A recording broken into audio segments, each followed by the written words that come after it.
Every night, no matter the weather, something walks down our street whistling softly.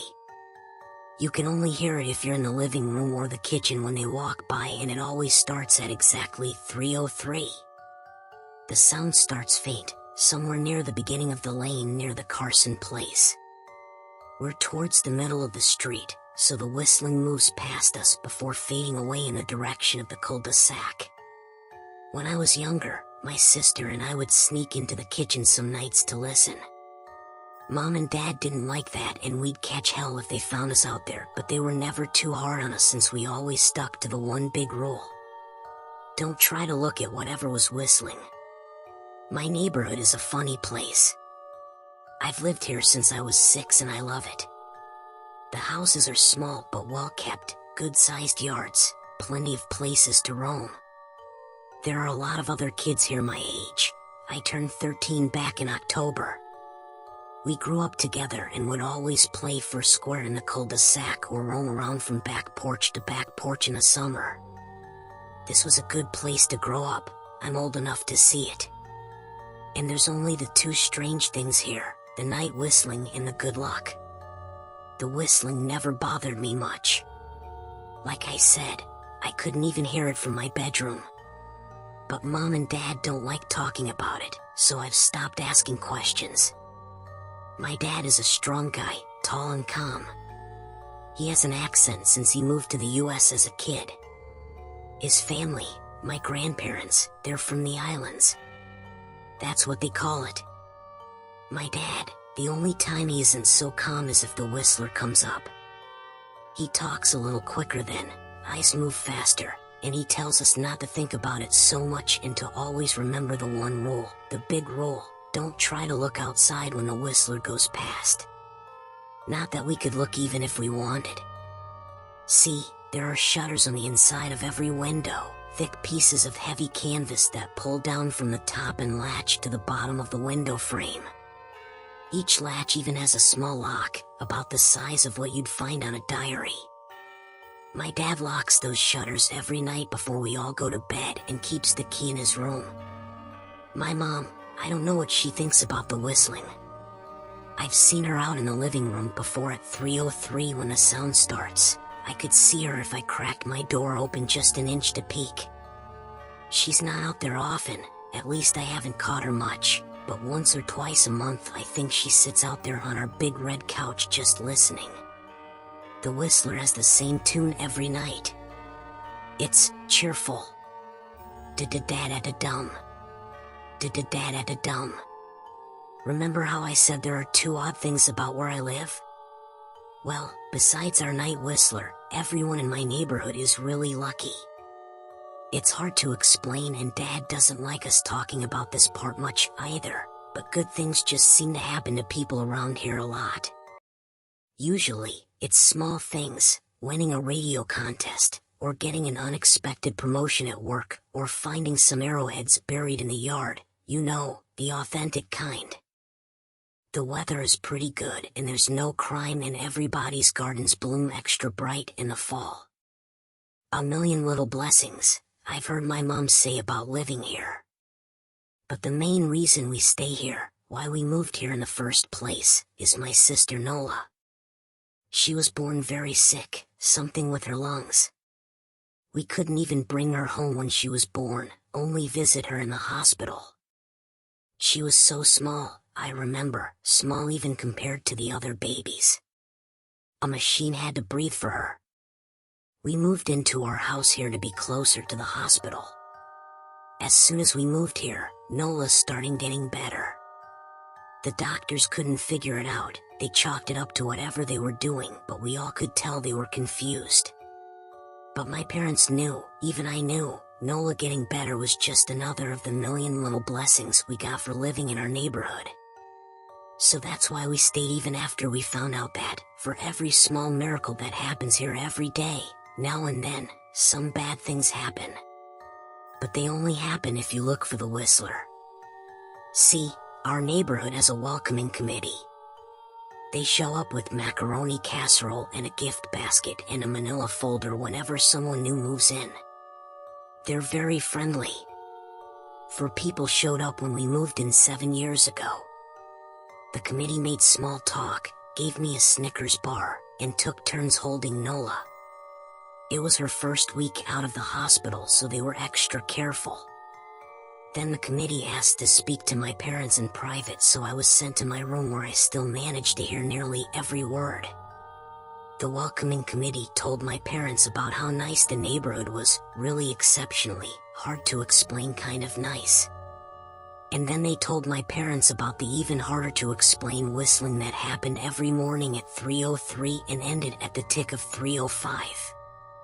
The group, our new neighbors, warned my parents that the whistling was quiet, would never harm or hurt us, as long as we didn't look for what was making the sound.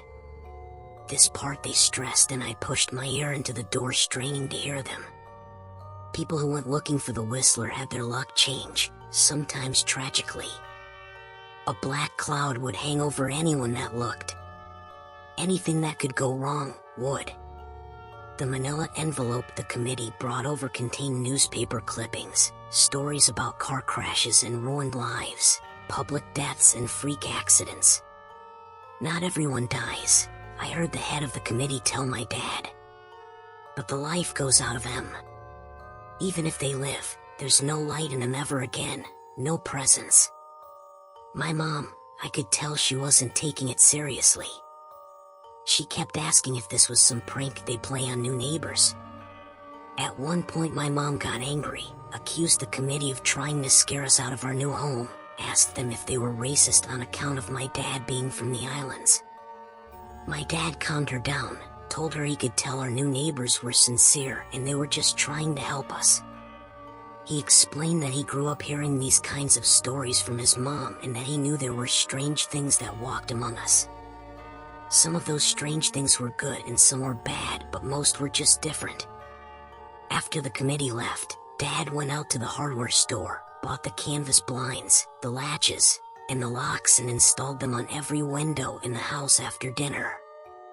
That first night in our new house, I crept out of my room at 3 a.m. only to find my dad awake sitting on the living room couch, holding my baby sister. My dad held up his finger in a SHH motion but patted the couch next to him. I sat and we waited. At exactly 3:03 we heard the whistling. Da-da-da-da-da-dum. Da-da-da-da-da-dum. It came and it went just like our neighbors said. The whistling returns each night and we never look and we enjoy our million little blessings every day. Nola breathes on her own and she's grown into a strong, clever girl. My dad even joined the welcoming committee. We don't get new neighbors often, why would anyone want to leave? But when a new family moves in, my dad and the committee bring them macaroni casserole, a gift basket, and a manila folder. I can always tell by the look on my dad's face when he comes back if the family took the committee seriously or if we'd be getting new neighbors again very soon. Not long ago a family moved in directly next to us. The previous owner, Miss Maddie, passed away at age 105. She'd lived a good, long life. Our new neighbors seemed like they'd fit in just fine. They believed the welcoming committee, took my dad's advice about the locking shutters since they had a young child of their own. Whatever newspaper clippings were in that manila envelope, whatever evidence, my dad never let us see. But I imagine it must have been awfully convincing since our neighbors got along with no issues for the first month. One night, when our new neighbors had to leave town, they sent their son, Holden, to stay with us. He was 12, a year under me in school. I didn't know him well before that night, but as soon as his parents dropped him off after dinner I could tell it was going to be a bad time. Do you know who was always out there whistling every night? Holden asked the moment the adults left the room. The 3 of us were sitting in the den, some Disney movie playing idly on the television. My sister and I exchanged a glance. "We don't talk about that," I said. "I think it's that weirdo that lives in the big yellow house on the corner," Holden said. "Mr. Tolles?" my sister asked. "No way, he's really nice." Holden shrugged. Must be a psycho killer, then. Nola tensed. We don't talk about it, I repeated. Let's go in my room and play Nintendo. We spent the next few hours playing games, eating popcorn, and then watching movies. A typical sleepover, but I could see Holden was getting antsy. After my parents had wished us a good night, locked the blinds, and gone to bed, Holden stood up from his beanbag and walked over to where Nola and I were sitting on my bed. Have you ever even tried looking? He asked. It's nearly time. Like most sleepovers, we'd conveniently ignored any suggestion of a bedtime. I was shocked to see he was right. It was almost 3 a.m. I sighed. We don't dash. See, I can't even try to look because my dad locks the blinds every night and hides the key, he continued, ignoring me. So does our dad, said Nola. No, replied Holden. No, he doesn't. You saw him do it, I said, a little sharper than I meant to sound. Holden grinned. Your dad locks the blinds, yeah, but he doesn't hide the key. He keeps it right on his normal keychain. So? I asked, worried I already knew what he would say next. Because I had noticed that my dad didn't bother hiding the key anymore after all of these years. Because he knew he took it seriously. So, after your dad locked up but before your parents went to bed, I went to the bathroom. And on my way, I may have peeked into their room, and I may have seen your dad's keychain on his nightstand, and I maybe went and borrowed the key to blinds. Nola and I stared and his grin only grew wider. You're lying, I said. Holden shrugged. You can check if you want. Just open your parents' door and look, you'll see his keychain right there on the nightstand. Stay here, I told both of them. Don't move a muscle. I hurried over to my parents' room but hesitated at the door. If Holden wasn't lying, my dad would be angry. Beyond angry. I was scared thinking about it. But more scared of an open window with the Whistler right outside. I opened the door, barely an inch, and looked in, but it was too dark to see. Taking a deep breath, I walked into the room.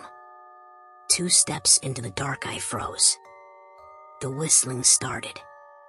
And I could hear it clearly, from my parents' room. I never realized, but they must have heard the sound every night since we moved into the house. They never told us. I don't think I could have slept through it. I stood there, listening to the whistling come closer, unsure whether I should turn on a light or call out for my dad. Soft sounds from the living room brought me back to reality. Nola, I yelled, running out of my parents' room. Holden and Nola were standing near the front door next to a window. Holden wasn't lying. I could see him fumbling with the lock on one of the blinds. I heard a click. He did have the key. Holden let out a quick laugh. Nola stood next to him, hunched up, afraid but maybe curious. The whistling was right outside our house now. I think I made a sound, called out. I can't remember. Time felt frozen, clock hands nailed to the face. But I found myself moving. I'm not fast, I've never been athletic. Somehow, though, I covered the space between myself and Nola in a moment. My eyes were locked on her, but I heard Holden pull the blind all the way down so it could release. I heard the snap of it start to raise, and I heard the whistling just on the other side of the window. But I had my arms around Nola and I turned her so she was facing away from the window. At the same time, I jammed my eyes shut. The blind whipped open. The whistling stopped. I felt Nola shaking in my arms. Don't look, okay? I told her. Don't turn around. We were positioned so that she was facing back towards the hallway and I was facing the window. My eyes were still closed. I felt her nod into my shoulder. I reached out with the arm not holding Nola and tried to touch Holden. My hand brushed against his arm. He was shaking worse than Nola. "Holden?" I asked. Silence. I reached past him and gingerly felt for the window, eyes still sealed shut. The glass was cold against my fingertips. Colder than it should have been for the time of year. I moved my hand up the window, searching for the string to the blind. The glass began to get warmer the further I reached, and there was a gentle hum feeding back into my fingertips. I tried not to think about what might be on the other side of the window. Finally, I touched the string and yanked the blinds shut. I opened my eyes. In the dim light leaking out from the kitchen, I could make out Holden, pale and small, staring at the now closed window. "Holden?" I asked again. He turned towards me and he screamed. Everything became a flurry of motion. Lights sparked to life in the hall, then the living room. My parents' footsteps thudded across the hardwood floor. I didn't turn to look back at them, my eyes were glued to Holden. He was pale, had bit his lips so hard there was a thin red line of blood running down his chin, and he'd wet himself. "What happened?" my dad asked from behind me. I managed to swivel away from Holden and look back. He looked. I'd never seen my dad scared before, but I saw it that night, in that moment, an old, ugly terror stitched on his face. A parent's fear. "Just Holden," he mouthed to me. I nodded yes. My dad let out a breath. He looked so relieved I nearly expected him to cheer. But then he turned to Holden and my dad's face changed. I wondered if he felt bad for feeling good that Holden was the only one that looked. There was a knock at the door. We all froze. Holden whimpered. "Don't answer it," my mom said. She stood at the threshold of the hall. I'd always thought she was a skeptic and just humored my dad about the windows and the whistler, but that night we were all believers. I noticed that both of my parents held baseball bats they must have taken from their bedroom. The knock came again, a little louder this time. "Please don't open the door," Holden whispered. My dad walked over to him, hugged him close. "We won't," my dad promised, still holding his bat. "Nothing is coming in here tonight." Thud, thud, thud. This time the knocking was loud enough to rattle the door. Holden screamed again and Nola clutched her arms around my neck. My mom came over and knelt down next to us, wrapping my sister and me close. Thud, thud, thud. "Call the police," my mom whispered to my dad. The knocking instantly stopped. My dad looked over his shoulder at us. "Do you think Dash?" He was cut off by frantic knocking that trailed off to a polite tap, tap, tap. "Police," something said from the other side of the door. The voice from outside sounded exactly like my mom, like a parrot repeating the words back to her. "Police. Call. The police, tap, tap, tap, police." My mom pulled us closer. "Police. Police. Police. Police. Please stop," I heard her whisper. "I don't think calling them will help," my dad said. "How will we know when they're the ones at the door?" The knocking came back harder than before. The door shook. Then it stopped. After a long moment, I heard the knocking again, but it was coming from our back door. We all turned together towards the back door, but the knocking immediately returned to the front door. Front to back to front, loud then quiet then loud again.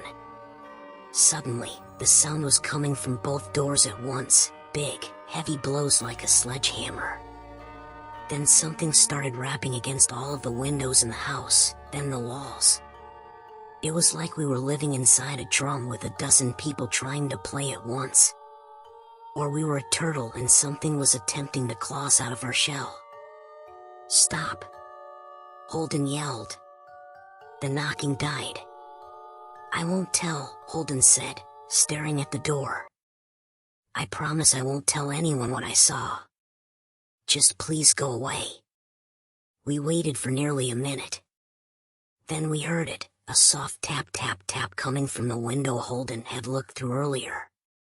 Holden started to cry, sobbing like a prisoner watching gallows being built outside their cell. My dad held him, brushed his hair, but never lied to him, never told him things would be okay. The tapping at the window went on for the rest of the night.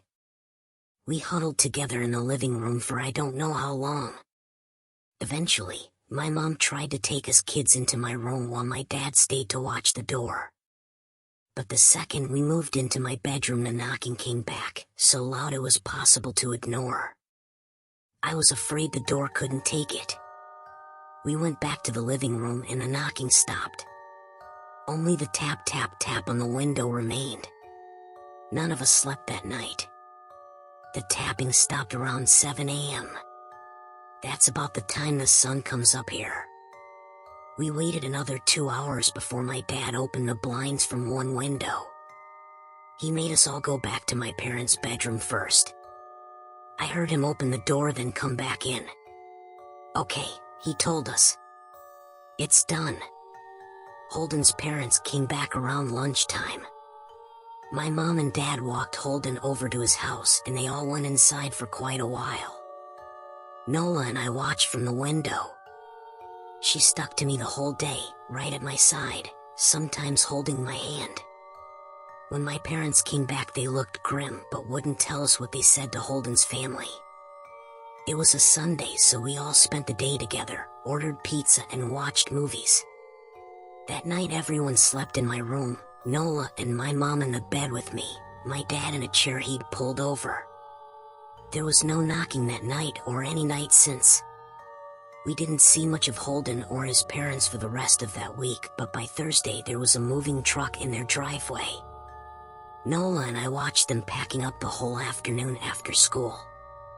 What sticks with me most is how tired Holden and his parents looked.